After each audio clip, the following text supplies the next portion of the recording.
All right, welcome back everyone to another episode of Southern Discomfort. I'm your host, the paranormal pastor, Ezekiel Kincaid, and tonight we are going to be discussing dream telepathy. So this will be our second study as we look at psychic phenomenon. Just kind of give everybody a little idea of the breakdown of how I'm doing this is we're going to take each phenomenon such as telepathy, clairvoyance, precognition, telekinesis, all the fun stuff. And we're going to look at it from a scientific perspective and to see if the evidence holds weight to these phenomenons being real. And so that's the route I'm going to take with this. And as always, we open it up and encourage discussion in the chat and questions about what we're talking about. So I'm really excited about this upcoming series that we're going to be doing, and I hope y'all are as well. I know Dustin's going to be joining me here in a little bit, and so is my beautiful fiance, Bethany. But just want to take a little bit to tell everybody hello. And getting here in the chat and see who we got today with us. All right. SCPW, The Wandering Orphan, Cece. All right. Thank y'all for hopping on here. Oh, here comes Bethany. Let me bring her up. Hey, baby. Can you hear me? Hey, yeah, I can hear you. All right. Dustin's going to be on in just a minute. So you had said earlier, so you're going to be doing dream telepathy. Yes. Now, what exactly is that? And will you be covering dream precognition and what are some other dream phenomena? Yeah, we're gonna talk about that. I'm gonna explain it, and I'm getting to kind of a working definition of it, and kind of talk about how all those things work together. We're going to be focusing on dreams and the dream realm right now for this lesson, and that, we call it dream telepathy is what I'm titling it because that's what we're going to focus on. But the phenomenon just doesn't end with dream telepathy. It can cover precognitions in dreams, prophetic dreams, and things like that. But kind of building off of last week, we're going to kind of focus on the telepathy route.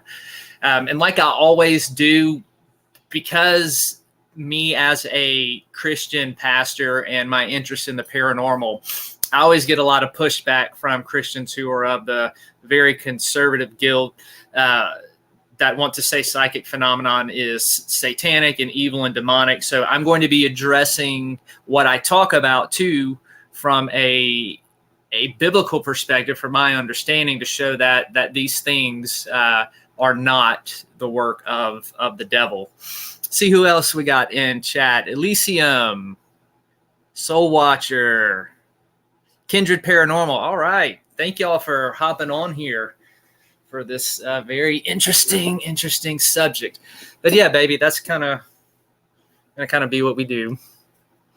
So yeah, and hello everybody. Go ahead. Sorry. Oh no, I was just saying I'm gonna wait for for Dustin to get up here and a few more people to hop on, and then we're gonna put this thing into overdrive and get at it because I know everybody's itching to get into the subject tonight. Now, will you also be covering people who claim that they dream of the dead? We kind of touched on that when we did our supernatural series. It does fall into this because what you're looking at with dream telepathy, you're still having thought by thought communication, whether it's with, like we see what I'll point out in scripture later, where we see that with angels. Or people dreaming of dead loved ones at times and getting a message. It all kind of falls into that. And I think I think I like going with the term dream telepathy because when it comes down to it, whether you're getting thought by thought communication from a human, thought by thought communication from an angel or a spirit, it still all boils down to it's through your thoughts. So that's why I kind of like the title dream telepathy. But that's just me. Yeah. Now, are you going to also talk about any case studies that people have done or anything from a scientific standpoint? Yeah, we're going to talk about the scientific method that they use to study dream telepathy. And for everybody who saw the last show, it's very similar to the Gansfield method. We'll look at that, and the results were very similar to the Gansfield method. You were getting odds against chance that were like 10 million to 1 and stuff like that. Hey, Dustin. Hey. All right, we got a lot of folks in chat, man. Yep, I've been saying hi to them, and oh yeah, there you are. I see you in there. It's got another one, the Stumbling Stoner. I like that name. Yeah. I see Stumbling Stoner. All right. And Tanya, Sister Tanya, Yo Baby, is she's going to be coming up to join too. She's on her way home. Okay. Well, good. It'll be awesome to have her up. Yeah. Now, do any of you claim to have any of these abilities? Again, I'm a total flatliner. Like, I do not have any of these abilities. I've never experienced anything like this, any dream telepathy, any dream precognition, nothing. What about any of you?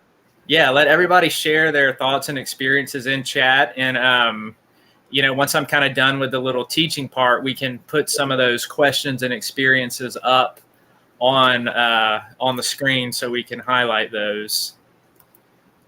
But yeah, this will be a time if anybody wants to just share their experiences in chat. We always encourage that. Absolutely. I like hearing it. Again, just because I have never experienced it myself doesn't mean I don't enjoy reading and learning about it. Yep. Who else we got? Laura is in the house. Hey, Laura. I think I've said hello to everybody. And to let everybody know, well, that's me as Yo Baby. That's not Yo Baby in there. I forgot to put it down as me because we're broadcasting the Yo Baby channel too. Yeah. So be sure that you all pinned to the comments at the top is Yo Baby's link, and make sure you go and subscribe and set those bells and whistles because it is both places and we're trying to help it out. Yeah. And let's share the good news that in case there's people who miss out, but we sold all of our tickets for Octagon Hall.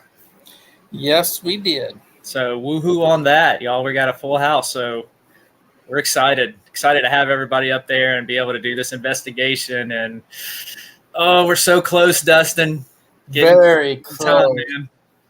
It's like what, 2.5, almost 3 weeks to go. Yep. And Dustin, if you want to share people who missed out on our tour, tell them about the show last night, and there's another opportunity. Yeah. Make sure you click on last night's podcast show because there's links throughout the comment section. Here, hold on. There we go. She's up. And Justin and Greg, they're doing theirs on the 12th. So if you go to the Octagon website, you'll see another event for the 12th of August, and you'll be able to get tickets for them. Well, we won't be there. Yeah. But. So yeah, if you missed out on being able to do it with us and you still want to go to Octagon Hall, Greg and Justin's team, they're great people. They're a great team. We can vouch for them. I hear Dustin getting something queued up over there for I know who. I can't resist. Hello, everybody. Sorry, I'm running behind. Know when to take a rest. Oh no. Winnebago. You never count your blessings while you're driving down the freeway. Thinking of all the memories you're about to make. You gotta know when to drive it. Know when to load it. Know when to enjoy the ride. No, that's bad. The dogs are revolting.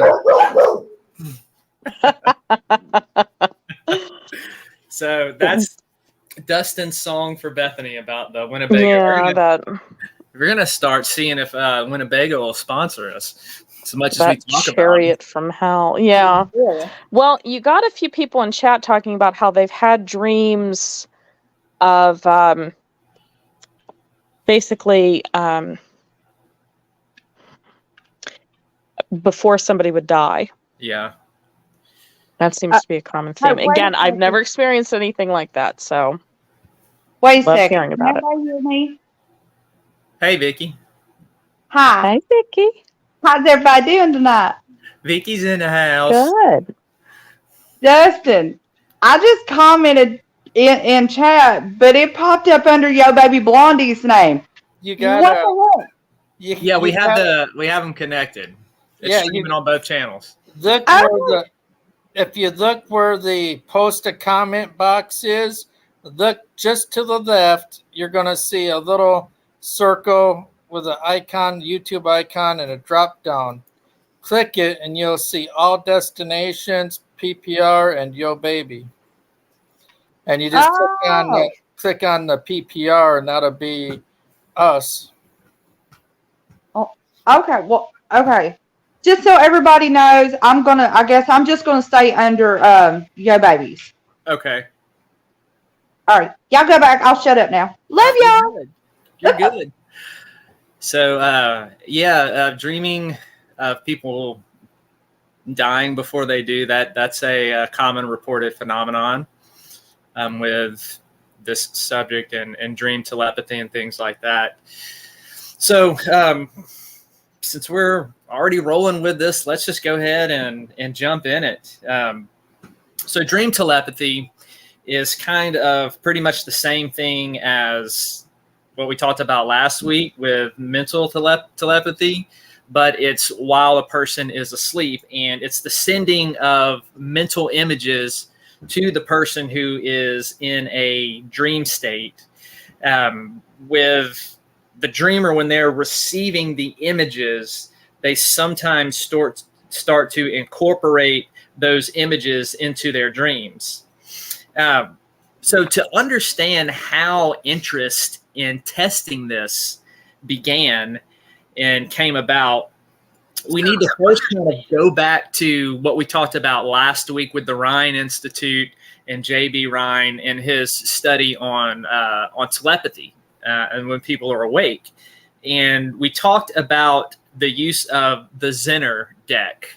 For those of you who aren't familiar, Dustin, you want to pull that up? Or I'll see if I can find it real quick. Okay. The Zener deck.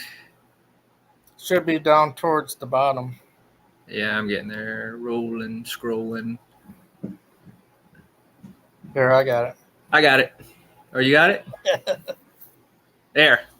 That is the Zener deck. Those of you who grew up in the 80s are going to be very familiar with this. It was in Ghostbusters, in the scene with Dr. Venkman, with Bill Murray. So that is what it is. And the way they tested telepathy was you had one person looking at the card and the other and trying to send the mental image to the other person. And they ended up coming up with all kind of controls and putting people in separate rooms and not letting them meet. And if you want a more detailed account of that, you can go listen to last week's Southern Discomfort show. But what happened with the Zener deck and Rhine's method of experimentation is in the 1960s, a lot of researchers became disappointed with the telepathy tests that were done with the Zener deck. Rhine's tests, though these cards were helpful, they're what is called forced choice. And by forced choice, that pretty much means kind of like how it sounds, like they were forced to only choose from limited options. And what happened is, testing this way over and over again, it began to bore people.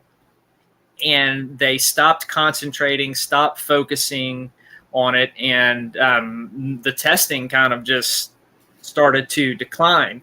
And then that's when they started doing the Gansfield method that we talked about last weekend, putting people in the separate rooms. And it's almost like the Estes method in paranormal investigation, where they would shine a red light on their face, do all kinds of sensory deprivation to get the person into a state where the mind starts to become very, very active and open.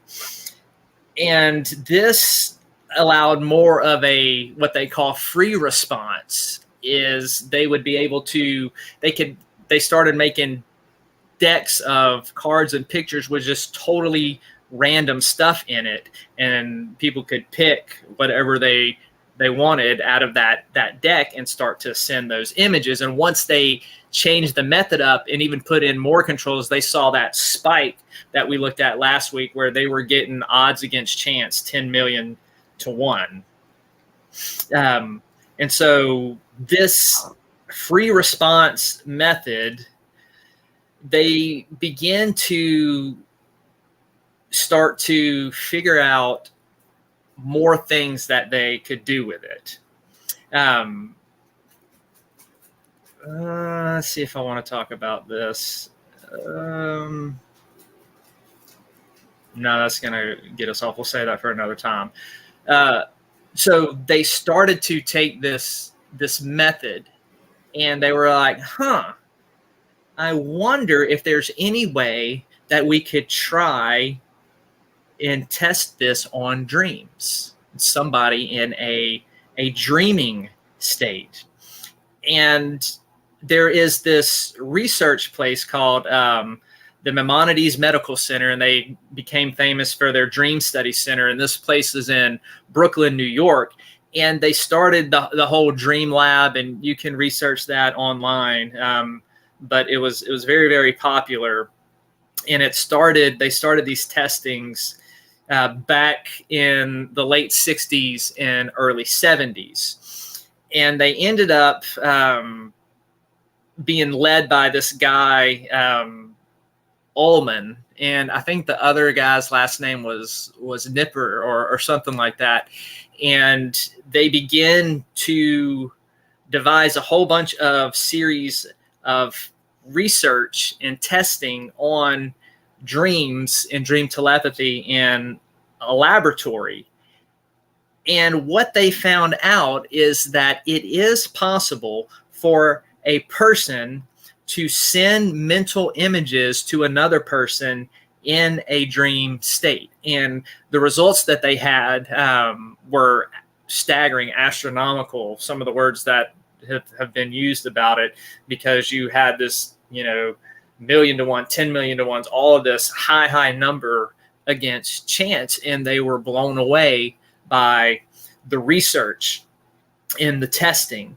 And like we said, it's a lot like the Gansfield method. So the way that they did the testing is they got them to this dream lab, and the basic format was kind of like this. All right, so they take the receiver. Okay, if you remember what we talked about last week, the receiver is the one who's going to receive the mental messages. So they would take the receiver and they would put them in a soundproof room that was soundproof, and it was electromagnetically shielded, right? So nothing can get in this room. The experimenters, they would apply electrodes to the receiver's head to monitor brain waves, and they would wait until the receiver falls asleep, and they're monitoring to see when they get into the beginning of the REM cycle in their sleep. And then you had the sender, who was off in another one of these similar rooms. They would pull out a target pack. And if you remember what we said, the target pack was that pack that only one person knew about. Not even the experimenter himself knew about. And the target pack was given to the sender. And the sender would look at the images and try to send them mentally to the person who was in the REM sleep. And so they pull out the target and they're going through and they're sending it. And once the REM cycle is ended, the experimenter, he wakes up the receiver and he asked the receiver to relay their dreams. Okay, this went on through the night. So they would let the person get into REM sleep. And then when they were at the end, they would wake the person up and say, write down, tell us what you dreamed and tell us what you remember. And then they recorded the responses and they transcribed them. And then they would give them to a group of independent judges for analysis, and the judges would look at the transcripts and the pictures, and they would look at what the receiver said they dreamed about and what the target pictures were, and they would see how well they matched up. So, like an example with this would be, all right, so let's say you had 7 pictures. And the picture with the highest correspondence, right? So let's say you had a picture of a steamboat, and the dreamer keeps mentioning they had dreams about a steamboat. All right, that picture from the target pack would be labeled a number 1. Like there's high correlation. And then let's say you had another picture of a waterfall, and the dreamer was like, yeah, I think I remember, this quick little image or dream about a waterfall.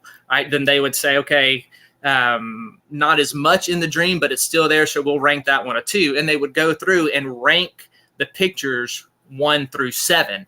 And that's how they conducted this study. And the results from all of this gathering of information, it began to show time and time and time again just a number of matches that would happen between what the receiver was dreaming and then what the sender was giving them. And the results were so staggering, like they began to publish these results, and it ended up with more and more testing. And so this went on for years in the 60s and 70s, and they're still doing experiments like this today and looking for more and more controls. But the results are still the same. You're getting numbers and matches that defy chance by astronomical numbers. So there's definitely something going on here with this my thought communication that not only can happen in the waking world with people, but seems to be even more vivid when you can send it to a person who is in a dream state. So that's kind of the basis of dream telepathy and how they studied it and how they gained these results. And they started to do all this laboratory testing to say that we have viable proof here that something is going on. And because of these dream studies and things like that, more and more people over the years have stopped making fun of psychic phenomenon as being something only for the kooks and the crazy people or the supernaturalists. But this is being shown in a laboratory testing. And the other thing is the people that it happens to are people from all types of religious backgrounds, or people with no religious backgrounds, people who don't believe in God or don't believe in spirits or anything like that. You're getting the same type of results, no matter the religious or spiritual or lack of religious or spiritual beliefs with the person. And so this is another thing that kind of caused them to take a step back and to look at, wow, there's something weird going on here that we can't deny anymore. So before we go on, Dustin, because I want to dress this from a Christian theological perspective to kind of shut down the haters and people who say that this is all demonic activity. But before I get into that, let's just pause here and see if there's any questions or if there's any experiences that people have said in chat that we want to put up on the screen. All right. Well, we got Mama Vic and Sister Tanya. Tanya, yo, baby. Hello. Hello. I'm listening. I'm just now eating my dinner. Eat your dinner. Don't let us disturb you. It's just a pretzel. So go ahead, everybody, and if you got any experiences you'd like to share or anything to ask Zeke or... Hi, Cece. Cece's in the house. I'm scrolling through right now, y'all. Yeah, I am too. Sorry, PW and I were taking care of something, so yes. I'm gonna put this up here because Wandering Orphan is right. I wanted to highlight that. One tiny drop. I wanted you to address this, Zeke. I just highlighted it. Do you know what the Delco experiment is? Yeah, I've never tried it. I am not too familiar of it with its practice. You know, I've mainly done the Estes method. So I know what it is, but I am not sure all the details. I would not be able to sit down and tell somebody how to do it. Let's just put it that way. So Kindred, if you want to do a little breakdown in the chat and we can highlight it about the Delco, feel free to do that. This will be good. I'll even learn something. Yeah, that would be interesting. Yeah, Are you familiar with that one, Vickie? Well, no, not that one, and that's what I'm curious about. I know there's one, and I don't remember what is the name, but they do it in a water deprivation, and I'm wondering if that's the one he's talking about. Yeah, see, that's what I was thinking of. Mm-hmm. And I have not tried that, although I do think it's pretty cool. And definitely if we was in Mississippi, I mean, it was hot enough. You could definitely do it at nighttime in water. Yeah, absolutely. Well, they're in swamp-ass country, huh? Oh, yeah. Hey, that's funny. Y'all just don't even know. Y'all don't, because I was melting all last week. Like, I was melting. It was earlier this week. Maybe it was Sunday or Monday, but it was like 100 degrees here with almost 100% humidity. It was South Louisiana in the summertime. Oh, that's the way it was in Mississippi. I thought I was dying. yeah. Vickie told me at one point, she said, I keep looking at you to see if you're sweating like I am, and you're not. She said, I don't know what's going on. I'm like, well, I'm kind of accumulated to it, but Yeah. she said, I look at you all the time to see if you're sweating. Yeah. I had sweat on my eyes. Like, my eyeballs was sweating. And I'm looking over her like, she's already breaking a sweat. And I'm just like, for real? For real? Yep. Like, So, Yeah. by Asylum, or is it, I can't say it. You say it, Zeke. Yeah. Elysium. Elysium. Now. Thank you. I said asylum. That's okay. Dustin is prophesying over his future home in the asylum. Is that right? Yeah, right. Yeah. That's what it is. So, yeah, if Kindred shares that, y'all be sure to put it Yeah, up I would love to know that. on That the seems very interesting. about if, the if about they put it on there, I'll highlight it. yeah, because I'm only familiar with Gansfield and the Estes method. Used to, that's funny. So I want to go ahead, since I am a former pastor and a Christian theologian, and I get sick and tired of hearing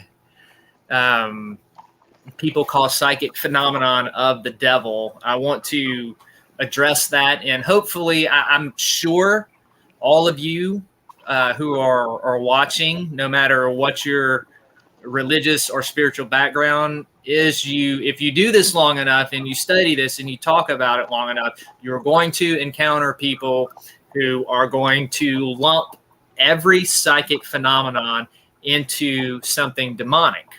And that depends on several factors. What we're going to look at.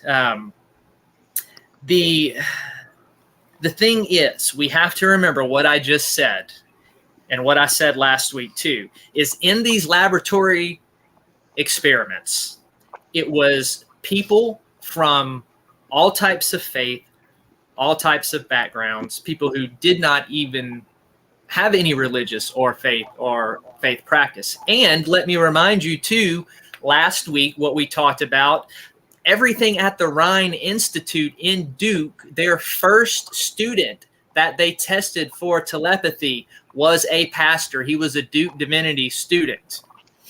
So let that sink in. But there are several ways people try to explain what's going on. And right now, I'm not just talking about telepathy.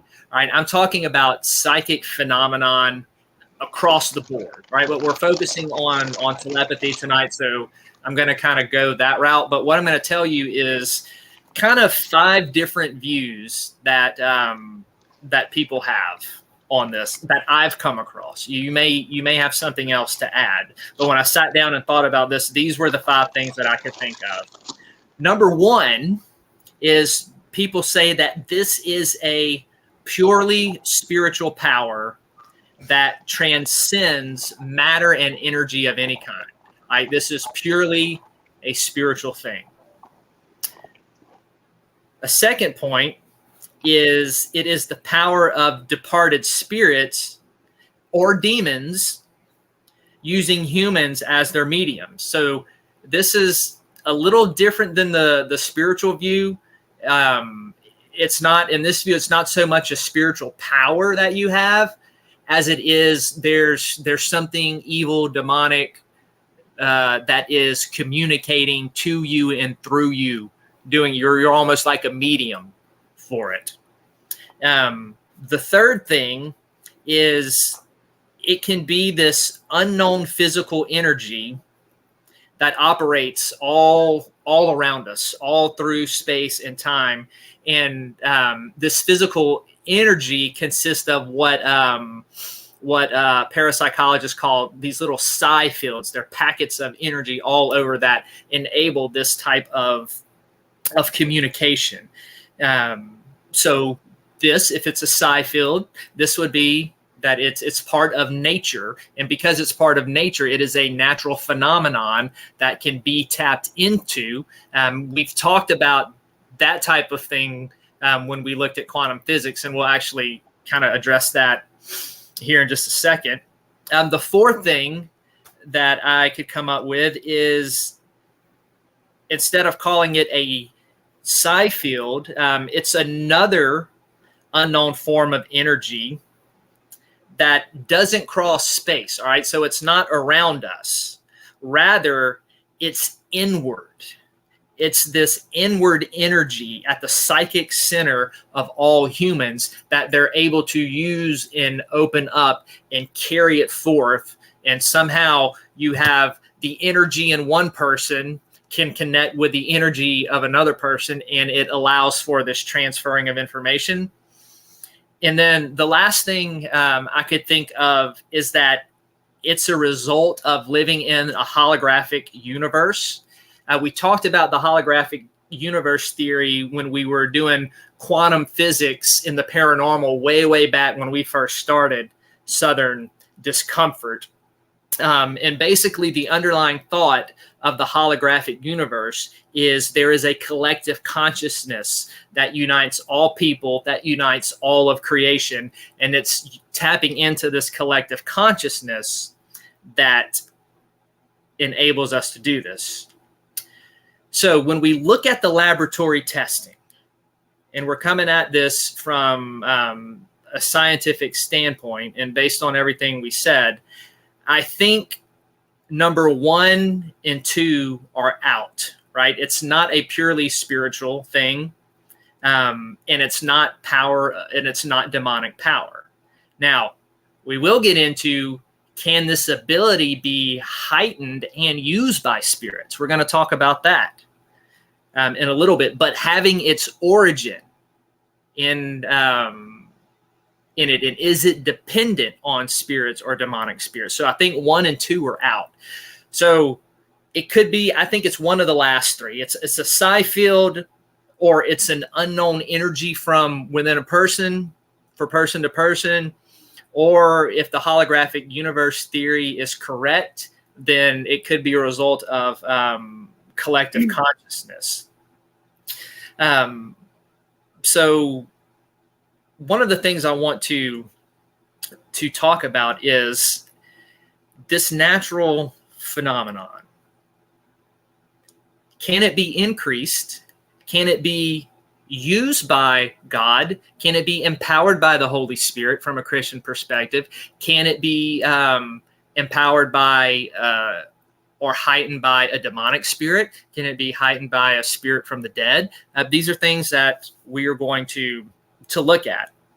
Now, another good thing to consider is debunking the demonic view, right? If there were demon spirits or a powerful spirit that is involved with psychic phenomenon every single time, then why do the lab results vary? That would be my question. Why do the lab results vary? And why don't they get a perfect hit every single time? These are just some questions I raised that I think kind of push against it being from a demonic spirit. The other thing I want to address, because I'm sure a lot of you have heard this verse before. People will go into the Old Testament and they will pull out a verse from Leviticus chapter 19, verse 31, where it talks about how God condemns and hates and frowns down upon psychics. That's one of the English translations that is used, especially in the King James Version. But the Hebrew word does not mean psychic. It really kind of falls into the idea of a knowing one. That's what it literally means. It is a knowing one. Is how this should be more accurately translated. Some translations say a sorcerer, and what the passage is talking about is not psychic ability. It's getting more off into divination and other things. It is not talking about psychic phenomenon. So that verse that is used to demonize this shouldn't even apply. It needs to be thrown out the window because it is not addressing that. And that's where so many people get in trouble, and why we have so much bad teaching and bad theology out there is because verses are cherry picked and they're applied to things that they have nothing to do with. Mm-hmm. And this is a perfect example of it. Now, I want to continue this from my theological perspective. All right. And I want, before everybody or anybody listening from a Christian perspective, before I get hate emails and calling me blasphemous and everything, let me finish. Just listen to me for a minute before you jump to a conclusion and follow my argument. All right. Some of the greatest examples of telepathy, of reading minds, is seen in the life of Jesus. Right? It is mentioned several times in the Gospels that he perceives people's thoughts. It says in Luke that he perceives their thoughts. It says that he knows their thoughts. Matthew talks about it too, Jesus knowing the Pharisees' thoughts and what they were saying and thinking about him. So in the Gospels, we see Jesus has this amazing grasp to be able to extract the thoughts of those who are opposing him. So the question we need to ask, at least I'm asking as a Christian theologian who holds to psychic phenomenon, but who also holds to the divinity of Christ, the thing that I'm asking here is, what is the difference, if any, between telepathy and the power of Jesus? So this is something we're going to revisit in this series, right? After we start a subject like next week, we're going to be talking about clairvoyance. I'm always going to come back around at the end and give my perspective as a Christian theologian. I'm going to be appealing and looking at these things in the life of Jesus, because he is the perfect Son of God, sinless human. He's the archetype. He's the one we are to look at, just coming from my faith tradition. So is there any difference between what's going on with Jesus and telepathy? So we need to deal with this question. Can Jesus's miraculous power be attributed to higher psychic abilities? I mean, think about it. Since he was sinless, couldn't his psychic ability be off the charts? Right? He had nothing messing with his third eye. It was perfectly clear. Nothing shrouding it. The problem with this view, for me, is that it seems to be teetering on the edge of what's called the blasphemy of the Holy Spirit. Now, there's some examples in the Gospels where the blasphemy of the Holy Spirit is attributing the works of Jesus to Satan instead of the Holy Spirit. Now, we're not attributing the works of Jesus to Satan, but we're attributing it to something more than the Holy Spirit or something other than the Holy Spirit. So for me, that is teetering too much on the edge of pulling what happened in the life of Jesus away from the realm of the Holy Spirit. But, however, this being the case, I think what we see here is that, yes, Jesus was sinless.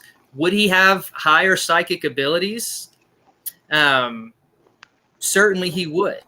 However, Jesus was perfectly submitted to God and the Holy Spirit, and he was filled with the Spirit without measure, which means that he was empowered to accomplish this thing. So Jesus's work were kind of, because his psychic ability was so pure, it gave the Holy Spirit just this free reign through it. And also the other thing to point out is the clarity in which Jesus was able to see and report their thoughts goes way beyond anything that was ever recorded by telepathy in a laboratory setting. So this telepathy that we see with Jesus is off the charts. It is something that is more than what we see in the natural phenomenon. And so for me as a Christian theologian, I would say, yes, telepathy is a natural ability. Did Jesus have this? Yes, he has that capacity, and the Holy Spirit was empowered and working through that to an exponential rate that has not been seen. So what this means is that psychic ability, as a natural phenomenon, it can be submitted to God and used for His good. It can also be submitted to other spirits, whether good or evil, to be used for either malevolent purposes or to help. So the ability itself is neutral. It's about how you use it and who you are submitting it to. Now, dream telepathy. All right, let's get back on that for a second. We see that all throughout the Bible. We see angels coming and speaking to people in dreams and communicating what's going to happen, communicating the thoughts of God. And so that kind of begs the questions, right? If angels can communicate with us telepathically and know our thoughts, then probably fallen angels can, demons can, something in the super, a departed spirit can. So this natural phenomenon, it depends on how it is harnessed and what or who it is used by. I hope I'm making sense. Did y'all follow me with that? Yep. It was completely understandable. Okay. Yep. Oh, yeah. That's my understanding. That's how I approach this. I'm pretty comfortable in my understanding and what I feel about it. But if anybody else wants to chime in and either share some experiences or maybe share a time when you had to deal with something along these lines. I'm going to give my opinion. Go for it. Of course you are. Okay, so speaking from a sensitive person, back to when you were given all these different explanations of what could be or what possibly could cause it. Hold on, let me go into the other room. All right, so me personally, I believe that as we are born and we are closer to the veil, we have not lived in the world to close down our third eye, so to speak. Scientifically, it shows that our brains that we do not completely use all of. But I do believe that our third eye is way more open as a child, and that's the reason why children see more. I believe as you grow and the world keeps shoving everything in your face, that it gives you a blockage, so to speak. So a lot of people shut down. But I believe that people, like I know with my sensitivities is what I call it. I don't list it as anything else. I know when I pray over it and I bring my spirituality in it and I ask God to help me, whether it's to discern or whether it's to try and figure out what the message is I need to get across, I know that when I pray, I get better understanding. I get better answers. And I believe through spirituality. Now, and I'm not saying that everybody has to believe the same way I believe. But I believe if you look through the histories, whether you're Buddhist, whether you're Christian, yada, yada, yada, it doesn't matter. If you go into your own spirituality and you go into your own enlightenment, I believe that people open up those blockages. So therefore you're using more of your third eye. I believe if you like I do, I pray over mine. I do not believe any of this comes from bad or demonic or anything. That's a bunch of hogwash. It's a bunch of hogwash. Yep. Because anything or everything I've ever done has always been to either help someone to either bring light to them, understanding, or to help soothe the soul. So you can't tell me what I do and the gifts God gives me to give to somebody to help settle their soul is of bad. I'm sorry, you'll never make me believe that. Yeah. Nobody. Right. And I am a Christian. Now, am I like a lot of these other Christians? No, I'm not. But I don't believe my God's like that either. Yeah. I'm right So there with that's you. my opinion. I'm right there Huh? with you. I'm right there with you. I agree, sister. Mm-hmm.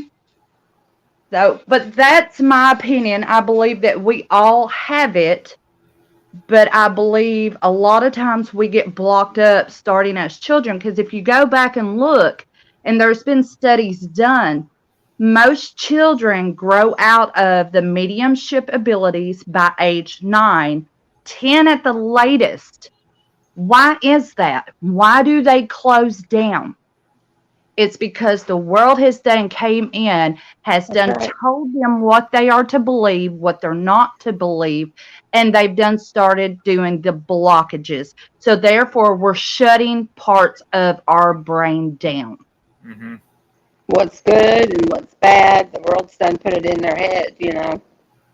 Even parents of different religions, you know.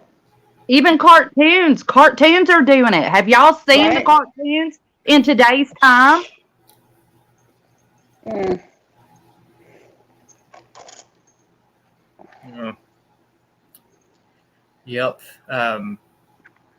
Yeah. So tonight, what I wanted to do is come at this from a scientific perspective to say there's proof that this phenomenon is a real thing, and the other point I wanted to make is that it is not evil and demonic. So those were my 2 points that I really wanted people to walk away from tonight with, is that yes, it is verifiable, even in a laboratory testing, right? All of us have, or a lot of people have experienced it in some way. And you don't need laboratory proof because you've experienced it and you've seen it happen in the real thing. But there's a lot of people out there that are like, oh, well, that's just your personal testimony, or, blah, blah, blah. Don't want to listen. But when you present this stuff from a laboratory perspective and you've got the facts and the data and everything backing it up, it makes it much harder to debunk. And also brought all of the stuff out with Jesus and collective consciousness and stuff like that to show that this is not something that is demonic. But at the same time, we talked about how that openness can be used to hear from an angel, hear from a spirit, or things like that. So it still all is interconnected. So I know at some point, once we get towards the end of this series, we're going to be looking at ways that people use to increase that ability.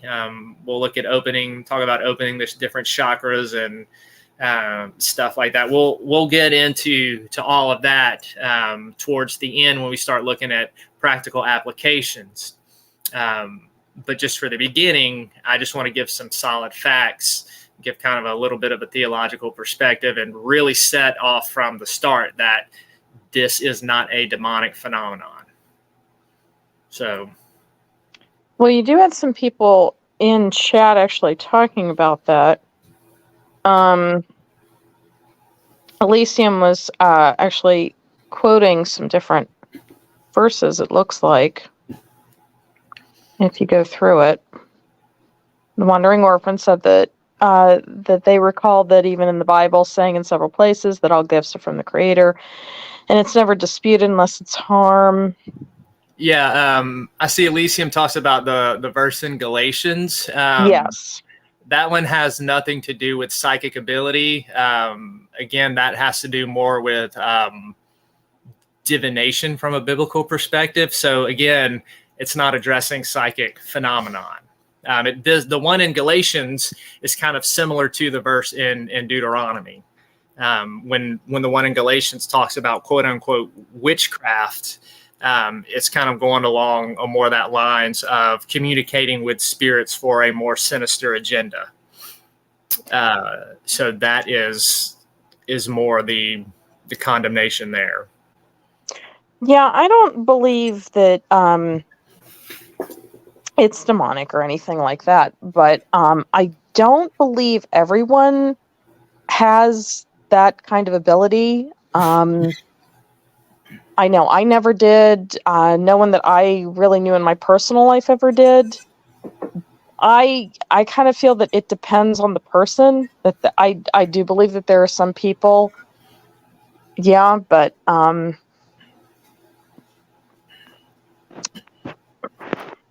as for them growing out of it, I don't know.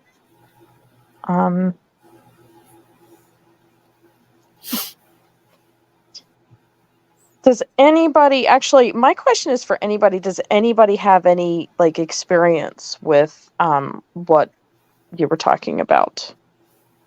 The Which part? dream. Actually all of it. Because again, as somebody who's never experienced, again, I'm as dead as can be inside. So I'm curious to know what are your guys' experience? Like what's it like for all of you? Like, Okay, so Yo Baby had an experience the other night. I'm gonna let her tell her story because my story is kind of longer. And I think if Yo Baby's okay with it, she's got a story to tell. Yo Baby, are you okay with telling yours?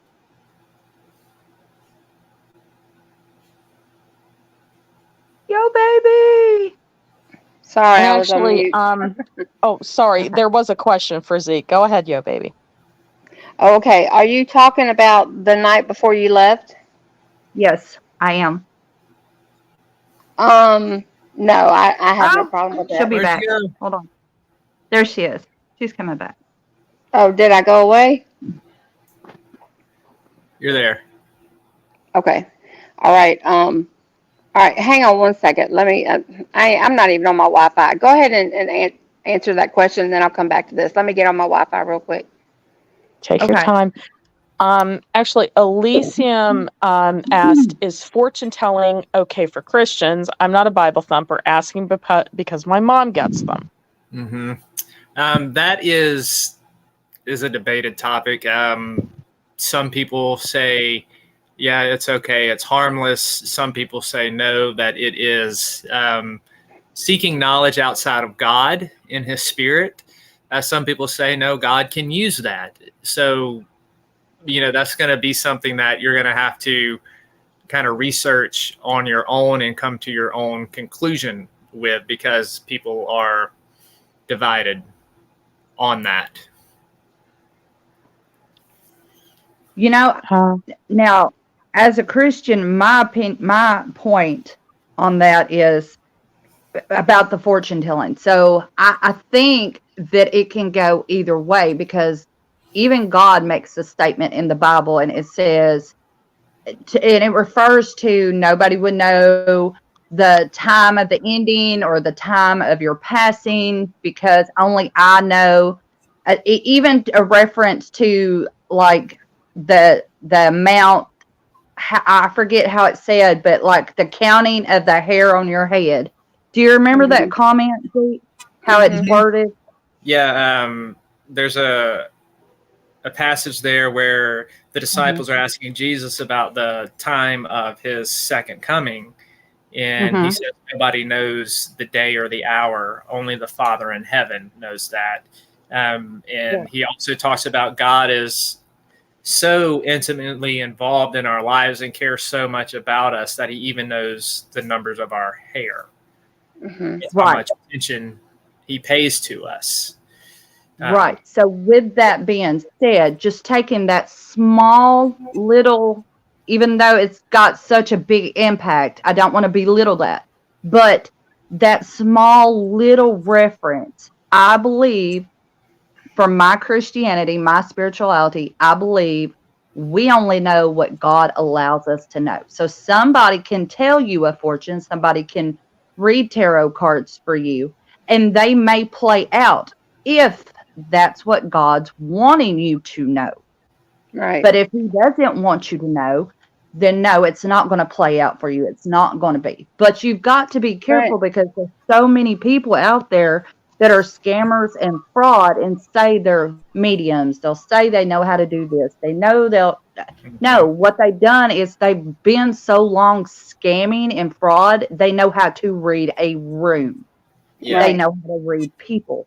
So that's something you've got to differentiate from yourself, and that comes with, don't be so gullible to believe everything you hear. Yep. Vickie, there's even you have the gifts of the Spirit in 1 Corinthians 12. Mm-hmm. And there's a debate about what prophecy is, and a lot of times it's more encouragement and proclamation than it is actually foretelling the future. But Mm-hmm. there is a sense in which Paul says to test prophecies. So even among Christians, right, when somebody gives a prophecy that they say is from the Spirit of God, it's supposed to be tested. Right. See if it's true. And I think this would apply to what you're saying. I agree. You need to test and see where this is coming from. Is there truth? Is there something behind this? Or is this just somebody scamming? Right. And time will tell as it plays out whether or not it was real or whether they were wrong. Absolutely agree. God will give you signs. Your faith, whatever you believe in, you will receive signs if it's meant for you to know. But there comes that whole choice of free will that God gives us, and he gives us those paths. He'll give us a path he really wants us to follow, but he don't make us follow it. So we have door 1, 2, 3, and 4, and it's up to us to pick which door we choose to go down.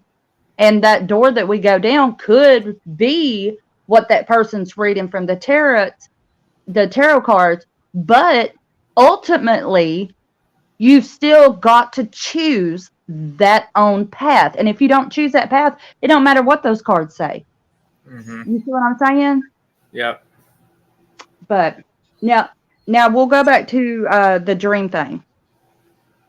When I was 11, and I've told this story before, but when I was 11 years old, my oldest brother had a really bad car wreck.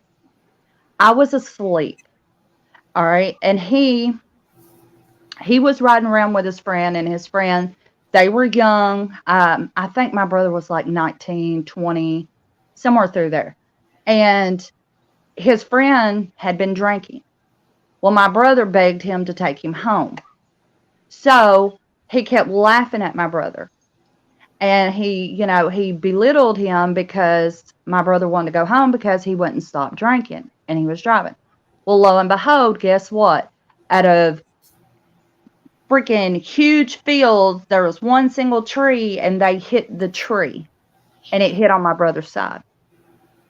Well, in my dream, now mind you, I'm 11, and I'm having this dream, and it was very terrifying for me. Okay, so in my dream, I see my brother in this truck. I see that they've hit this tree. I run over to the window of the door, and I'm holding his hand. And I'm telling him, just hang on. Don't go nowhere. You'll be fine. People are on their way. They'll be here. Now, I'm sitting here talking to him, and I'm seeing stuff an 11-year-old should never see in this dream. Okay? But I'm sitting there, and I'm talking to my brother dream. Right before I wake up out of the dream, I hear all these sirens coming.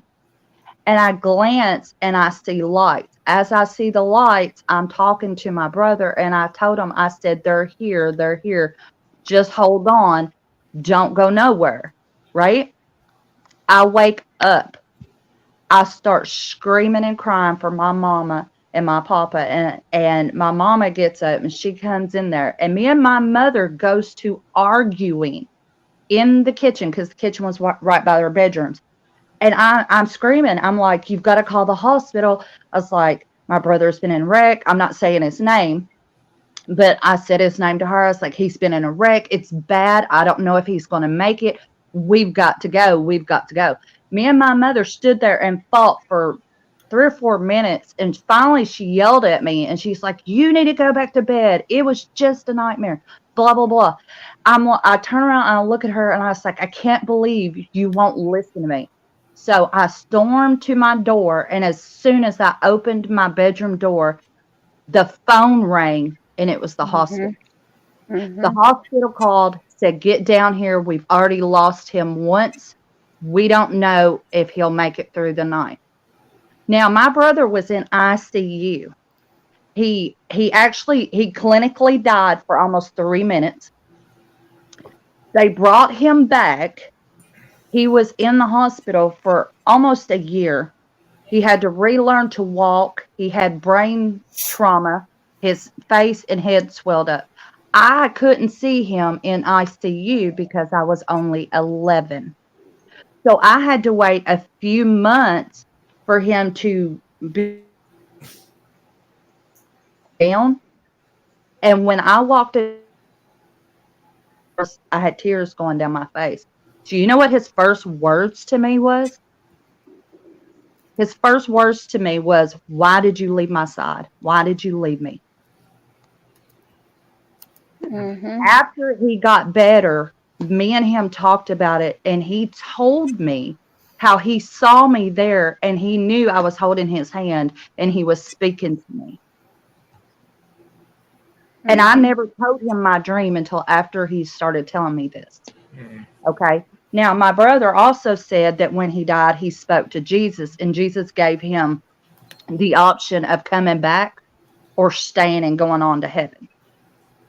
Wow. So that's my experience. And as an 11-year-old child, it was terrifying. Very, very terrifying. It was not, it's not something I ever want to relive.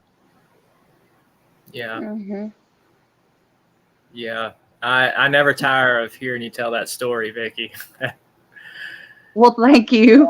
It's a powerful testimony. Well, that, and it's powerful too, because here you are, you're in a situation where you can easily decide, you know what, it's such a more peaceful, loving feeling and being there and talking to them, or you can go back to your human shell, your flesh and blood.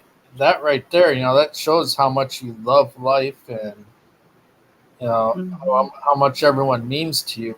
I could only imagine being put in a spot like that, though, to, you know, because that had to be an overwhelming. Oh, it was traumatizing. It really was. Yeah, I could only imagine. Thank you, everybody in chat. Well, Tanya, you want to share your experience? Well, yeah. I have a lot of experiences like Vickie. Now, the one I had the other night, it was off the wall for me because of the circumstances, but I've had some very much deeper ones with my family members as well.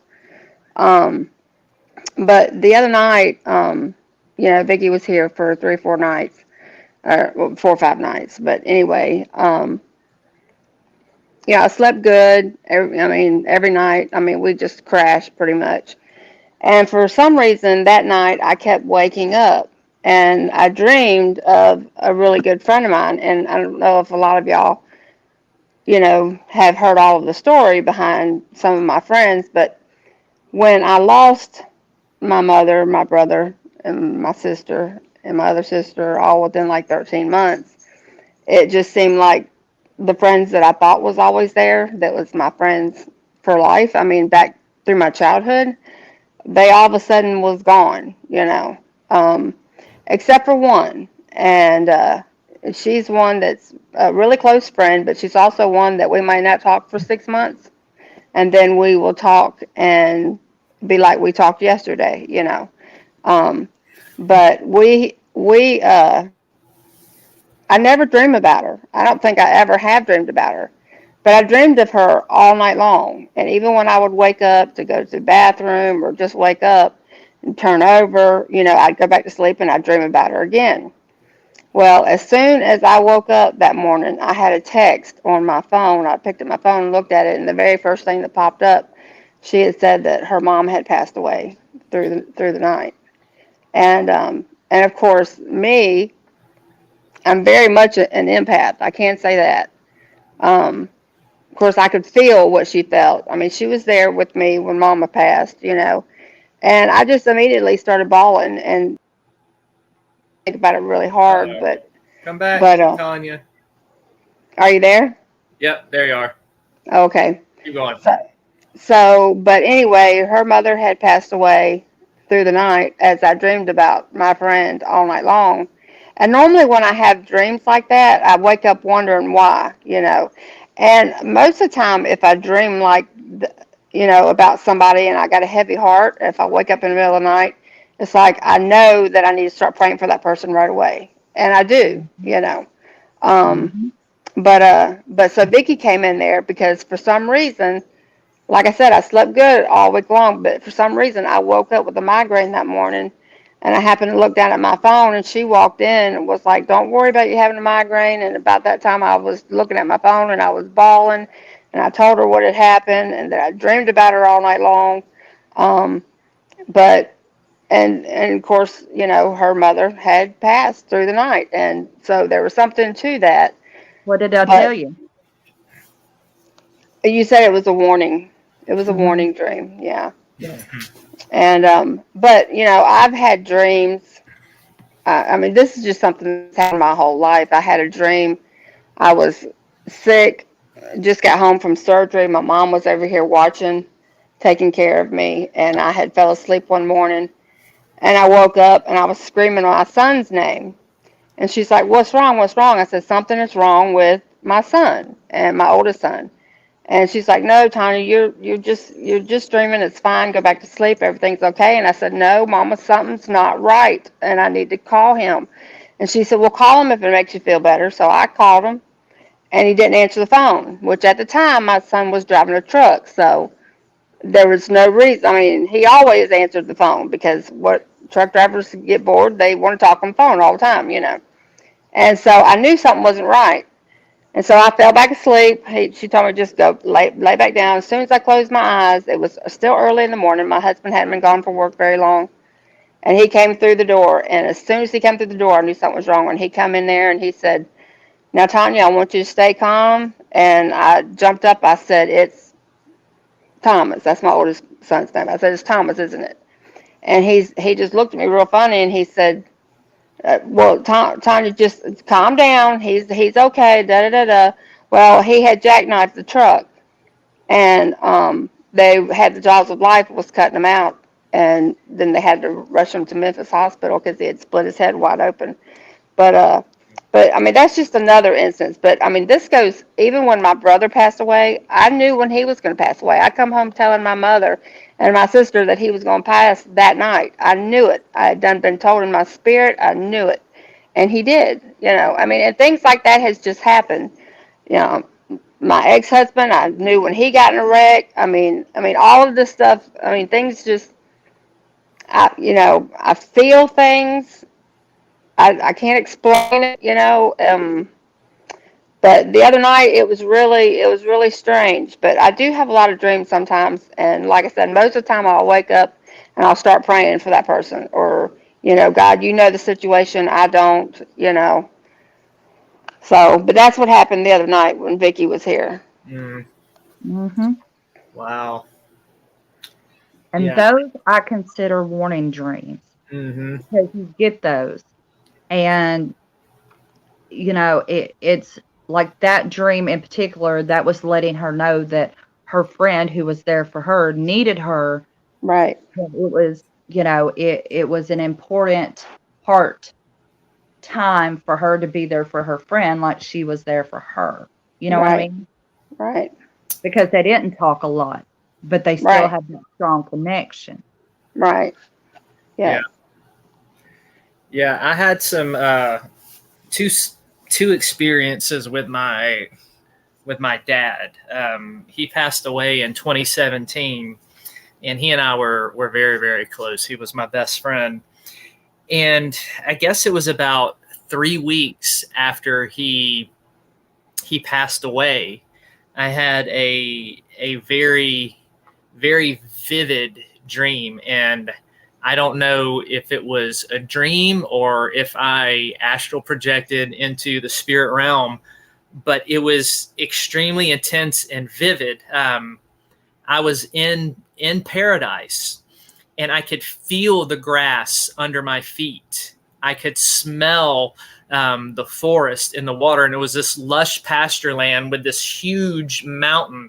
And on the mountain, there was this huge waterfall and a river flowing all through it, and you could feel the presence of God everywhere. It was strong, it was love, it was light. And I was walking through, and I saw my dad off in the distance, and he came running towards me.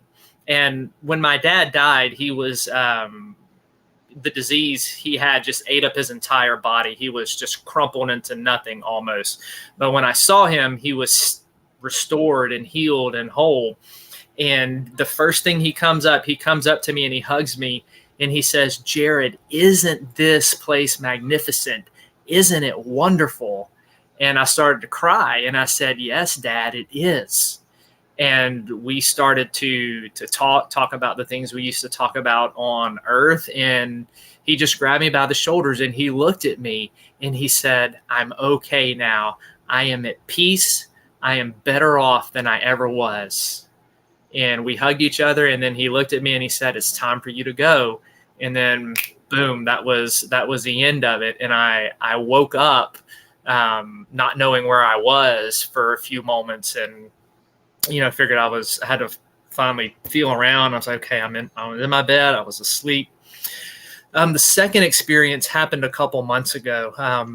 There's been a lot of trials in my personal life, and there's been a lot of time spent in prayer, a lot of nights spent all night praying without sleeping, because of the things that I'm praying about and that God is moving and working on my heart.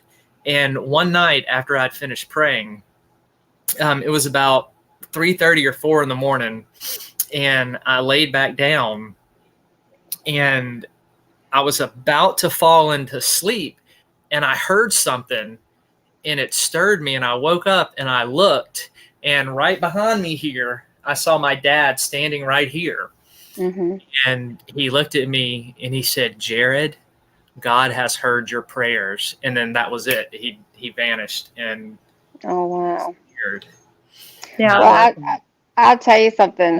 This is something that I have shared with very, very few people because it's very close and dear to my heart. And it's also something that a lot of people will say that you're crazy. But as I'm sitting here breathing, I can tell you that it happened. And stuff like this didn't just happen to me, but it happened to my mother. It happened to my brother. I mean, just different people in my family. But and I would say I kept looking for mom because my mom was my everything. She was my best friend. She was just everything to me, even to this day. You know, there's not a love to me anywhere like hers. Mm-hmm. But anyway, I kept wondering when Mama was going to come to me because my brother came to me after he passed, and I just knew that Mama would. I knew she would. Mama did a lot of journaling, and I figured out later the reason why she didn't come to me right away. It took me. I'm still going through some of her journals. She loved to write.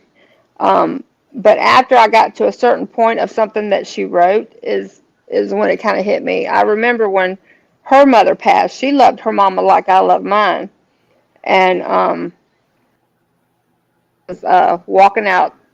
I was at work and I was walking down the long hallway. Vickie, you know which one I'm talking about, going towards the back door. And when I opened the back door, Mama was standing there. And I said, Mama, I mean, full color, everything. And I said, Mama, now one thing before I tell you all this, she used to always tell me, because I was the baby, and I always used to tell her that, Mama, I'm not strong enough for this. I'm not strong enough. I can't do this. I can't do this. And she and her and my sister both used to say, Tanya, you're stronger than you think. You're stronger than you think, you know. And I'm like, nope, I'm not the strong one. I wouldn't claim it. I didn't want it. I'm the baby. I want to be the baby. Y'all can be the strong ones. You know, that's just the way it was. But I walked out the back door, and Mama was standing there, and she was so pretty. She had a beautiful smile on her face. She didn't say anything. And I just looked at her, and I'm like, Mama, you know, what are you doing here? And I just grabbed her, and I hugged her, and I could feel her. And she hugged me real tight, and you know her head was up close to my ear, and what she said to me was, "You've got this." And I said, "No, Mama, no, I don't. I don't have this. I don't have this, Mama. I can't do this." And so she just held me real close, and she just kept shaking her head like, you know, yeah, you can. And I said, "No, Mama, please, please don't go, please." And at that time, I felt me and her going, it was like we started going up, but it was like a slow whirlwind that was going up. But it was real slow, but it was going like in a circle, just kind of going up.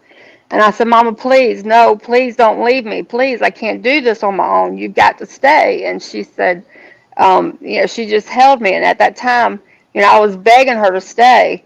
Well, then she turned over and she looked up like this for me to look. And I looked up there and I saw Grandma. And then she looked over like this, and I saw my brother. And I looked at her and I said, I shook my head. I said, okay, Mama, I understand. I knew what she was saying. Mm-hmm. She was, you know, basically what I got was she missed her mama so much, and now she was with her mom. And my brother had been without her for so long, and now he's got her back. And I had her all those years that he didn't. And I was like, I totally understand because I knew how much I missed my mom. I knew that she missed hers. And I told her, I said, okay, I can do it. And then next thing I knew, I dropped to the ground. And they just kept going, you know, until they were out of sight, you know. But but that was just one instance when one of my family members came to see me. My other one was my brother after he passed. He came to my door and knocked on my front door, and I got up one morning and ran to the door, and he was standing at my door. Thought I was going to have a heart attack. You know, I was wondering what the heck was going on with that, you know. But but I've always wondered why, if them two and my grandmother has came and visited me, how come my sister and my daddy hasn't? That bothers me. I don't know if but they lived a different kind of life than my brother and my sister. I mean, and my mama and my grandmother. So I don't know if that's got something to do with it or what. But it really did happen. Both of them was in full blown color, you know.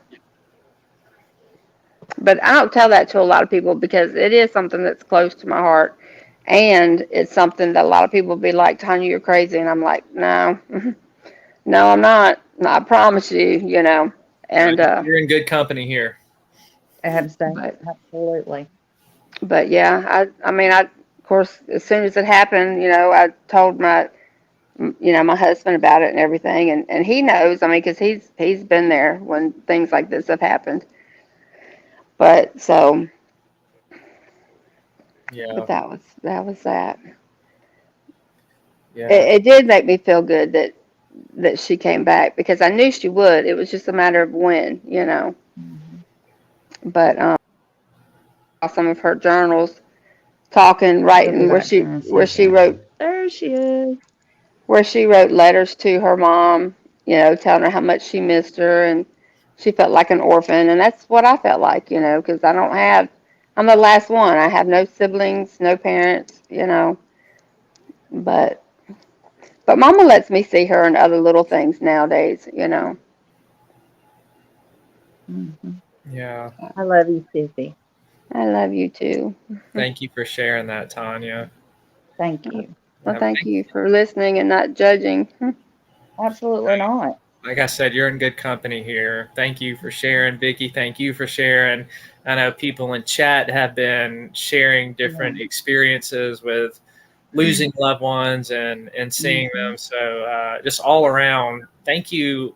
And I think that speaks a lot to what we do here as a family. Is we create a space where people feel comfortable in sharing those things. So thank you all for entrusting us with your personal stories. Like that's a huge honor for us, and we don't take that lightly. So thanks to everybody for Oh yeah. sharing. And thank you too, Z, because I mean that's personal stuff, you know. And now I had dreams about mom. I've had dreams about dad. I've had dreams about my sister, you know. But never had they actually came to me like that time, you know. But it was totally different. It was not a dream at all, you know. But I don't know what you call it, but that's what it was. But it happened to my mother. My grandmother and my brother came to my mom, you know, and grandma talked about different things too. But I don't know if it's just something that could be hereditary. I don't know, but Yeah, yeah. Thank you for that compliment, Nikki. Thank you. Yeah, there's stuff we know about this, but there's so much we don't. We really are staring through a glass darkly and fumbling around with this type of stuff, and it's fascinating to me, and that's why I have taken to this field so much, because of my fascination with these phenomena. And I don't think I'll ever lose that. Like it keeps me searching and learning and listening to people's stories and investigating. Uh, thank you, CC. Thank you, PW. so yeah, Yeah. it's, I don't know, just Yeah. interesting. Well, I But you have. know, just like you had the experience of seeing your dad behind you know, right when you were about to fall asleep. I mean, it does happen. It happens, people. And people don't understand. They want to say that you're crazy. I'm telling you, I was not crazy because I remember having to open that back door and walk back into my office, coming up that hallway and just bawling, you know. Yeah, But yeah, yeah. It's not crazy, and I like to engage with the scientific side of it because that's how my brain works. I'm a theologian, a philosopher, a man of science. I hold to all of the scientific theories. So on this one hand, there's this logical aspect of me that is always seeking proof, and on the right, other hand, you have these ethereal experiences, and in your mind, in my mind, I'm always trying to connect the two, and that's kind of what led me into wanting to do what we've done on the show with examining the scientific aspect of it, like in the paranormal, and examining the scientific aspect of this of psychic phenomenon. And there's evidence for it. There's precedence for it to affirm that when these things happening, there is something real going on. How that works, we're still fumbling around with the intricacies of how all these things work, and they are possible. That's the fascinating part to me, is how does this work? right. I don't know. I understand. I remember the first Thanksgiving after Mama passed, because she passed in October, mid to late October, and her and my sister and myself always did Thanksgiving together, and we've got a really big family. And I remember that was, my year that I was doing it pretty much by myself. And so my kids come in, and I'm trying to finish up the last little bit of stuff. And my oldest son, he makes a remark that otherwise would have probably been funny, but I really, my youngest son could feel that I wasn't feeling that remark, you know. And so he hollered at my older son, and it kind of put him in check. And my oldest son was like, you know, it made him think real kind of quick, like, and he just slowed down a bit. And I was like, you know, and I tried to hold it together. And I remember I went out the back door here, and I was going out to the pool house. I told him, I said I had to go out there and look for some extra chairs, you know, for people. And which really was kind of a lie, but I had to get out where nobody could see me. And I remember going out there, and on my way out there, I saw two huge round orbs that just circled around my deck, and it followed me all the way out to the pool house and stayed out there for the longest time. And I remember going in the pool house and just screaming and crying, and was like, why did you leave me? I can't do this by myself. Why did you do this to me? You know, I was so upset, but I had to get it out. And then I had to get myself back together before I came inside, because I didn't want my family to know that I was upset, you know. Yeah. And so, and then when I came out, I saw them orbs right there by the trees right beside my pool house, and I saw them just kind of going sideways. I mean, just over the fence, and then gone they went, you know. But yeah, so it kind of made me think, well, you know, maybe you are here, you know, with me, and I'm not by myself, you know. But yeah, that was an experience. Wow. I want to jump in here for a minute, and I want to tell everybody in chat, like, I know, just so y'all know, we all read your comments and your stories that you share. And from the bottom of our hearts, we want to say thank you. I know Zeke touched on this a minute ago, but sharing y'all's experience, we love this. We love y'all posting and sharing your experiences, good or bad, heartfelt, sad, all of it. Thank you from all of us for sharing what y'all lived through as well. And I just want to say, by y'all doing that, it helps it make it easier, because we do read them as they go through, and it does make it easier for us to share the things that we would normally keep to ourselves or share with someone that we were really close to. So yes, we do thank you for sharing your stories, because they mean a lot to us. Yeah. Well, that helps other people that may watch it in the future too, and you know, because there's no judgment here, and maybe someone else needs to talk about it, but they don't want to be judged, and they see everybody else opening up, then that helps them to, you know, get it off their chest. Mm-hmm. Yeah, and you know, as much as we call this show Southern Discomfort, at the same time, when we do stuff like this and talk about it, it's meant to be a comfort for people. And I hope that, you know, is what folks are getting from this tonight. So, you know, as we do these videos, and you know, people who need to hear this, or they're studying it, or they may have doubts about these type of phenomenons, like share these out. You know, this is meant to be helpful and learning for not just all of us who are here and the regular family and the people in chat, but for everybody who may be questioning this or have had an experience and they're looking to try to make sense of it. You know, we want this to be a helpful tool for everybody. And to add on to what you just said, Zeke, with it being called Southern Discomfort, you know, some of these topics can be uncomfortable for us to talk about or share.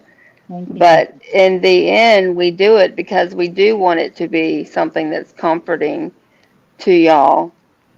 if y'all do know someone, or if you're going through something like that, you're not alone. Absolutely. Exactly. And I do want to touch on one thing. The ladies were talking about when we have these dreams of our loved ones. They are visitations from our loved ones. And usually they're coming to comfort us, to allow us to know that they're on the other side. It's beautiful. It's okay. Um, you know, and with what Yo Baby said, there are certain family members who will come to us, and while other family members won't, I don't believe it's that they don't never. I believe the ones that come to us is because that those people who come to us, it's such a soul wrenching loss that God allows them to come and speak with us to kind of help us along, Yeah. And so with that being said, I don't think that the ones who don't come and visit us, I do believe they're still coming around visit us. We just don't notice them. Right. But Yeah, I do believe that. I do believe that. right. But like certain, all our loved ones is going to be heartfelt to us. So don't take what I'm saying the wrong way. They're all going to be heartfelt, but some is a deeper, like Yo Baby and her mama. Right. Okay. I'll never get over the loss of her. I Right. will never. I mean, that's such a deep rooted, heartfelt, just soul crushing. Zeke, like you and your dad, Right. that's a heartfelt, soul crushing. When you lose, usually we all have one person that is our main rooted person in life. And when we lose that person, it's so heart wrenching and soul crunching. It's just like we can't breathe. And I believe sometimes we get these visitations to allow us to be able to breathe better, to allow our souls to be able to mourn in a softer way, so to speak. You know, because I do remember. agree with. Oh, sorry. Go ahead, Vicki. No, go ahead, Beth. Go ahead. No, actually, I agree, but I also think it has to do with who you guys, I think it was PW said that, I think especially Yo Baby is an empath. I lost both of my parents, and I was incredibly close with my mother. Never, no dreams, no visitations, nothing like that. So I'm kind of listening, and I'm like, I think it probably has more to do with kind of, it's as you said, it's the grief, it's the feeling it, that soul crushing grief, but also I think it has to do with who you are and what energy you have, if that makes sense. That it really does depend. Let me ask you a question though, Beth. You've Sure. never, please don't take what I'm saying the wrong way. I mean no. Not negative whatsoever. But you've never had any, I would say, sensitivities, right? Isn't that what you said? Right. No. Okay. So with that being said, I believe that you are blocked, so to speak. And the reason why I say that is I believe that some people, I'm trying to say this to where it doesn't come off the wrong way because sometimes I don't get my message out like I want it. Some people have this ability to block off hurt and block off that sensitivity side to allow them to stride to a higher level of keep going. And so like when things affect you, you're able to deal on a tougher level than some other people because you have that ability to shut it down, to block it down. And it's not to say that you don't grieve, but it's like taking, say you got 5 subjects on the table, right? and you've got this one subject that's extremely sensitive, and without you knowing, it's like you've touched that sensitive subject when you know that you can. Do you see what I'm saying? And it's like, if all right, let's use a divorce for an example. Okay? So when a person goes through a divorce, you go through the same stages grief of loss, right? And with that being said, if you have children, you may go through that grieving process, but you put yourself on a back burner and you allow yourself to grieve a certain way while putting your children ahead. Do you see what I'm saying? Like, we as people, and it depends on a person whether how sensitive they become or open they become. A lot of people will block it down, will shut it down until they are ready for that. And when they're ready for that moment or that sensitivity or that grieving part, then they'll allow themselves to go through that stage or that moment. But until then, certain people, they just block themselves up. So instead of going to a new relationship, with a divorce, it's bad. So they don't allow themselves to grieve it completely, nor do they move on until they allow themselves to go through that. So I believe that a lot of people, that aren't exactly as sensitive as other people, they just learn to block things. Whether they realize it or not, they automatically put a block up. Am I making any kind of sense? Yes, yes. But the thing is, though, and maybe I am blocked. I don't know. I know in the case of my parents, my brother and I both, no dreams, no, nothing like that. Other people around us had dreams. Neither he nor I. And for us, Do it's you ever dream? Yes, actually, I dream all the time. Oh, okay. Very vividly. Okay. But they're not precognitive. They're just vivid dreams. Right. With them, it really, I don't know if it was just that thing of, and maybe this is a form of being blocked, just that thing of just kind of, because it was a tricky situation.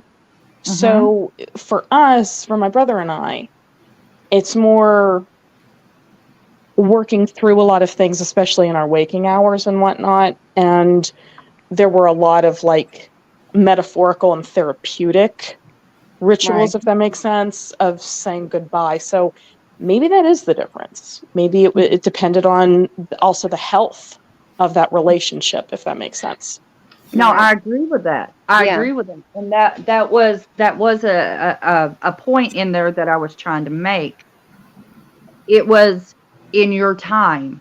It was when you were ready to deal with that. And it's on the level, whether your soul knew it or not, it was on your timing with your soul when you were ready to reach that stage. So you may not have dreams. You could have dreams 20 years from now. It's just whenever the inside of you is ready or willing. And you may never ever have dreams, but that don't mean that you didn't get to say goodbye because you had a different way of doing it. I'm agreeing with you. Do you understand what I'm saying, though? Oh, absolutely. And again, it is a tricky situation because we were close, but there was a lot of unhealthiness attached to it. So that kind of makes sense because, like with my dad, there was some unhealthiness, and of course he hasn't came to me. But at one time we were very, very close. But in the last years before he passed, there was, it wasn't good. But it wasn't good because of my part, because I tried. It's because my darn daddy was so darn stubborn and hard headed, which Mm-hmm. even Vicky picked up on that one night. But but yeah, I can see, that. Well, and it was actually what you had said, because you had said that you dreamed of your mother, but not of your dad. Yeah. And I was like, Well, oh, I wonder. I have dreamed of him, but only like once or twice. And Mhm, like Mama, I dream of her all the time. I do dream of my sister. I've dreamed about her probably maybe 8 times. mhm. But now, you know, the rest of them I dream about, pretty often. Well, see, Right, now right. I had a dream one time. All right. Now, okay, so I got to tell this small dream, and I won't go into big detail, but I found my brother dead, okay, when I was 16, and he died in his sleep. Well, my oldest brother, the one I had the dream about with the wreck, he came over, and me and him had both had the same dream that night, and in both our dreams, there was this frog, okay, which was weird because one of the last things my brother that died gave me was a green frog. Okay, so this was weird, right? Well, so needless to say, that after me and him, my oldest brother, talked about our dreams, I went upstairs. I found my brother dead, and he had died in his sleep. He had heart failure. Okay, now my brother was, um, I don't know, like a little over a week away from turning 18. Okay, so it was probably a year because I had moved to Florida, and I think it was like a year to a year and a half later. I remember being in bed, going to sleep, and I dreamed about my brother that passed away. Well, in my dream, it's weird because I was freaking out because I seen my brother and I knew my brother was dead. And I told him, I was like, "You can't be here. What are you doing here? Oh my God, you can't let mom see you. She can't go through losing you again. You can't be here." And it was weird is because first he was with me, and then the next thing I know, he's on the other side of a divided land. So it was like two hills, but not really big hills, but the land was cracked. So when I first started talking to him, he's standing beside me, and I'm freaking out because I remember watching my mom go through losing my brother, and I remember how bad that tortured her and how much it just destroyed her, heart and soul. And and in the dream, I was freaked out. It's like, you can't be here. It's like, I knew in my dream that he was dead, and I knew that if my mom seen him, like I thought I was living another life, and I knew if my mom seen him, she couldn't go through that again. You see what I'm saying? So I'm freaking out in my dream, and I'm telling him, but when I tell him he can't be here, then all of a sudden he's on the other side, and I'm trying to talk to him, and of course, I wake up and I'm just like, this is crazy. So then I had to put two and two together, and it was like he was coming to let me know that even though he died, he was still very much alive, that he Mhm. was still around and he was still there. But when I told him, look, you're not allowed to be here. You've got to go back. You can't let mom see you. That's when he showed me where like it's separated. You know what I'm saying? Because in my dream, there was this huge crack in the ground, and it showed me that even though there was a separation between us, and it took me a long time to decipher this dream, mind you, because I was young.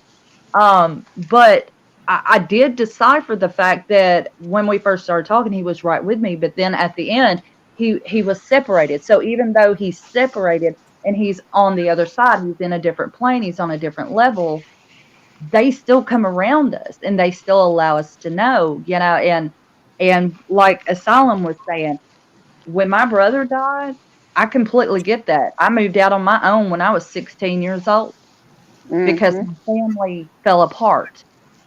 And then that kind of broke me and my mom's bond. And there was times I would go 6 months to a year without even speaking to my family. So I completely get the story that was it Asylum or Soul? I have to go back through and was saying about his sister and his family. But those dreams, they all have meaning to them. They are visitations, but there's a meaning in those dreams, and you have to figure it out because they come to us for a reason. And sometimes they don't come to us for a reason. Mm-hmm. And that's okay because, see, my papa, I was a papa's girl. Papa was my world, but I've never had a dream about my papa. I've dreamed about my mama, and I love my mama, but I was a papa's girl. I worshiped the ground that man walked on, and that was my stepdaddy who raised me. Okay? But I've never had a dream about him. But I think the reason why I've never had a dream about him is because I don't think my heart and soul could handle it. I think I'd want to go with him right then, and I wouldn't want to come back. That's my opinion on that. Everybody else. No, actually, as you're saying, yeah, that's kind of because I'm listening, and that's kind of how I feel about my parents. That's why and it's a thing of no, I don't want to dream of them, and I would never want to communicate with them. I wouldn't. So that's kind of, I can relate to that.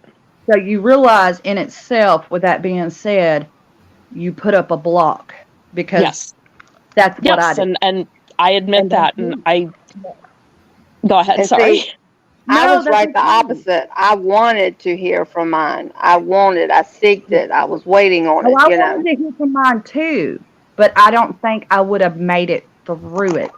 Whereas you, when Mama comes to you, it helps soothe your soul. Well, the only way I made it through it is because of her journaling and her showing me that she was with Grandma and with my brother. And then I had to put myself in her spot and say, okay, Tanya, you can't be selfish, Otherwise, I'd have wanted to go with her, Mm-hmm. No, but yeah, and you're right, PW. I don't want them to. I don't want them to visit. I recognize, I'm probably unblocked, and I think I really want to keep it that way. But Zeke, you did have a question about lucid dreaming. There you go. I highlighted it. I was right there with you, Beth. Mm-hmm. Hi, Jesse. Yeah. Hey, Jesse. I know with lucid dreaming, and just to kind of define what lucid dreaming is, it's kind of that experience in a dream state where you're sleeping, but everything feels real. I know people have written things and tips about how to lucid dream better and things like that, and I know there's different theories on it. Some people say it's just brain activity, and it can be a result of this and this and this. Some people say it is, can be a result of us tapping into that psi field, us tapping into another dimension or another realm. A lot of times with lucid dreaming, we do have these experiences of dream telepathy that we've talked about. We do have instances with lucid dreaming of precognitive dreams. But then again, you have lucid dreamings that are nothing. You may dream about events and they don't come to pass, or they don't come and play out like you dreamed them. And that's always tricky when we get into the subject of dreaming, because there is a lot going on there. And but I will say this, there's definitely a connection with lucid dreaming and dream telepathy, lucid dreaming and dreaming precognition. There's a what's the other kind of other thing I'm thinking of? There's the so it seems like there can be lucid dreaming that is nothing, but it seems like lucid dreaming opens yourself up to be able to have these type of psychic phenomenon experience, if that makes sense. That's just kind of my understanding. Well, what would you say would be the difference between those dreamings? For example, I have lucid dreams all the time. I'm a very lucid dreamer.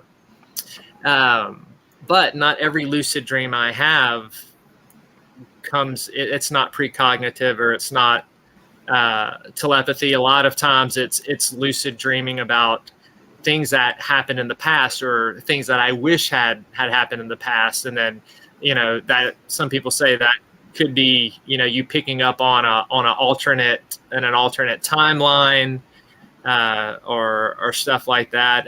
Then I'll have lucid dreams just about stupid stuff like day-to-day activities, or me just sitting talking with somebody. But again, it never comes to pass in real life.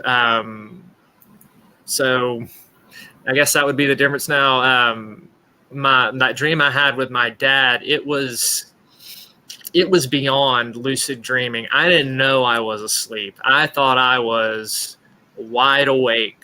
I could feel the grass under my feet. I could smell the smells, and that stuff can happen in lucid dreaming.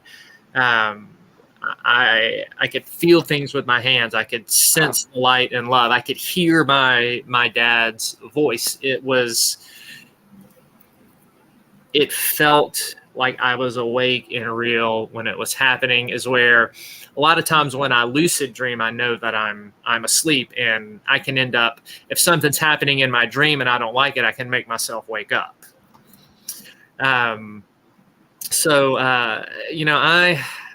don't have all the answers. I can just share with you from my study and my experiences with it, and somebody else may have a different viewpoint. I just know that lucid dreaming does seem to be a fertile ground for these type of phenomenon that we're talking about to be able to happen. Right? Yeah, right. I agree. What about what Stacey said? Okay, has anybody else, like I've had a dream like this. Has anybody else? She says sometimes when I'm dreaming, I see my body in the bed and I start walking around the house or go outside. Yeah, I have astral projected a couple times, and I would even, that's why I said about my dad, I think that was a case of astral projection, and my consciousness or my spirit body going to a different place. I've had a couple experiences with that. One experience of astral projection, I was wide awake, and I had trouble. The first time I ever did it, I had trouble getting back inside my body, and it was very, very scary. I didn't know that I could do it, and I ended up doing it. And so astral projection, is that it's beyond lucid dreaming. A good thing, you talked about you're dreaming and seeing your body and you're walking around. A great movie. Now, granted, it's Hollywood, but there's some good truths in there. The Insidious movies about the little boy who can astral project in his sleep, and he gets stuck outside of his body for a long period of time, and you have all of these other entities coming and trying to possess his body. And so astral projection can happen in a dream state, but it can also happen in a meditative state as well. So astral projection is a little bit of a different animal.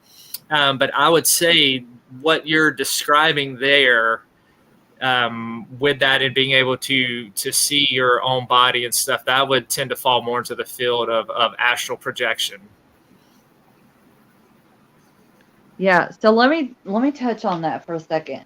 Okay, so have you ever thought, and I guess I never really thought about it until just now, that people who are in comas that don't really come back, like their bodies heal, but like brain waves or whatever. Do you ever wonder that maybe sometimes these people who are in comas and they stay in comas for months at a time, and typically they end up passing sadly.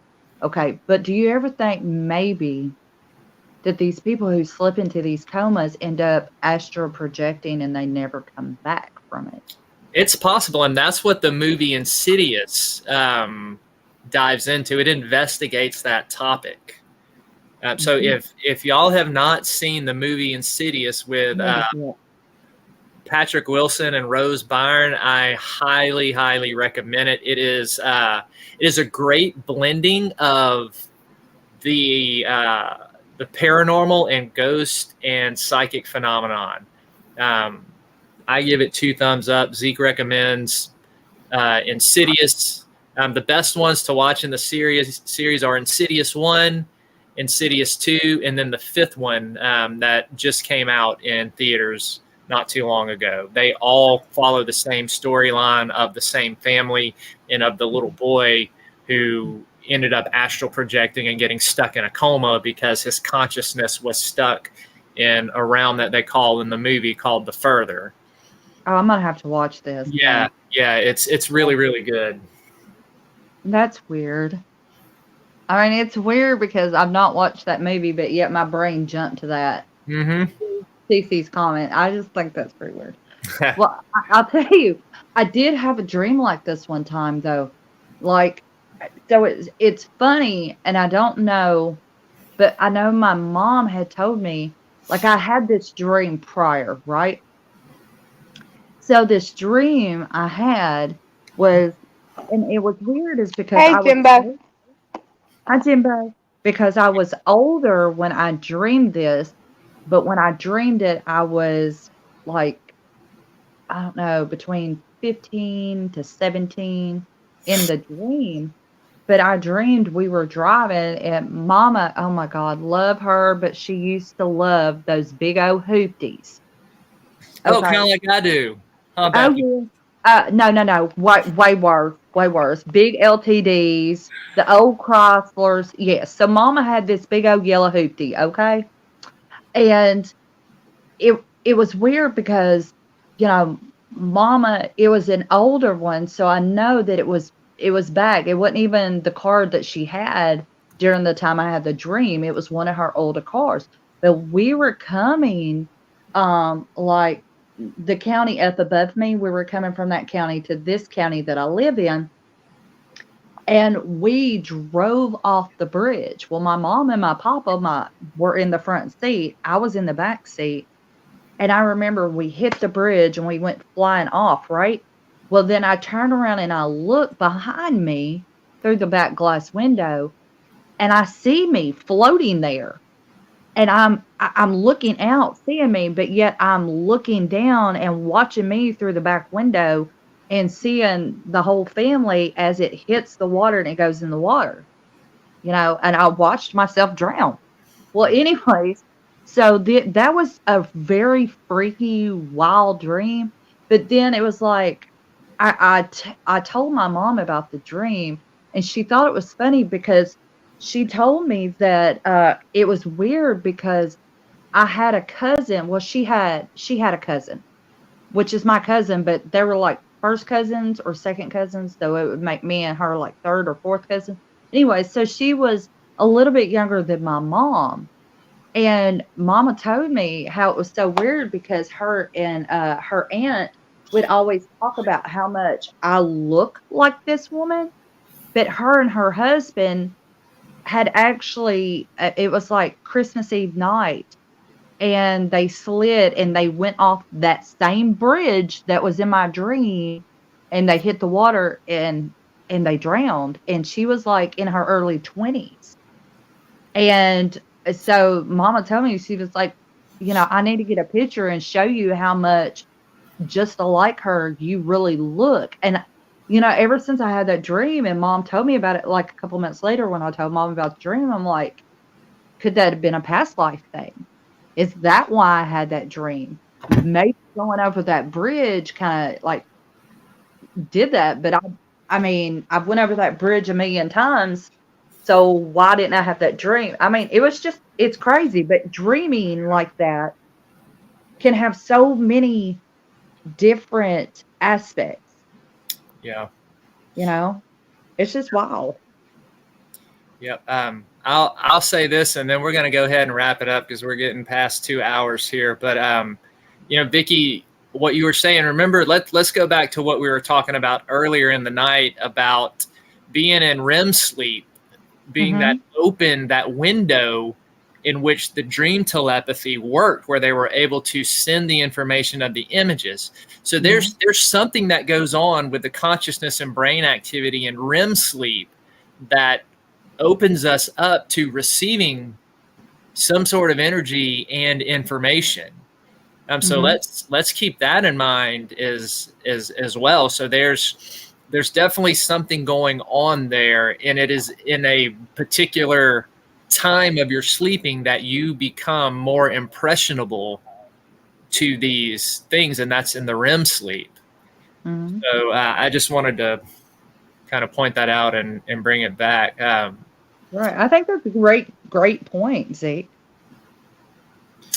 Well, you know what I think will really help Beth with good sleep and real pleasant dreams? Here we go. Dustin. There we go. Poor Beth. Yep. Well, there's speaking of dreams, the dream come true right there. So I'd love to even see you be able to get either of those on the road. Like, that's going to be the biggest bet here. Are those two things even going to run? I already told you what I was going to do with that station wagon. I was going to put a V8 in it. And shag carpet. Yeah, and velour seating. Oh, look, shag carpet on the ceiling. Oh man. Just another idea for you, Zeke. Oh yeah. Yes. That talking about dreams come true. That is no. Beth's dream. No, it's not True. No. Speaking of dreams, how many people are actually ready and excited for this? Me. Heck yeah. I'm excited. It's almost 2 weeks away, everybody. I know. I can't believe it's coming up so fast. Whew. It'll be here before we know it. Yep.